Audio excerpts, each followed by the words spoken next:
et le directeur général de la compagnie British Petroleum Mauritanie, M.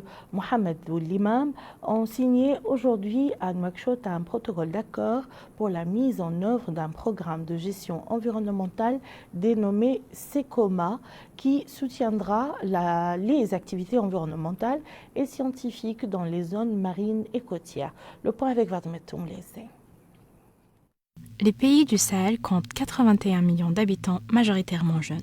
Des capacités humaines qui permettent à la zone du Sahel d'occuper la première place dans le domaine agropastoral, d'où l'intérêt de ce forum organisé par le Centre du dialogue humain et l'Union européenne sous le thème « Médiation agropastorale au Sahel » en présence des représentants des zones agropastorales dans notre pays. Ouvrant les travaux de cet atelier, le conseiller du ministre du Développement rural a souligné que l'organisation de ce forum local et sous-régional offre l'occasion pour les médiateurs sociaux pour poser les problèmes et questions d'intérêt nationaux dans le domaine agropastoral. Nous saluons, dit-il, cette méthodologie qui cherche à trouver des solutions aux problèmes posés à travers le dialogue et la concertation. L'atelier devra durer 3 jours au cours desquels des échanges et des partages permettront sans nul doute de surmonter les difficultés auxquelles font face les agriculteurs et les éleveurs dans les deux hordes, au Guidimara et dans l'Arsaba.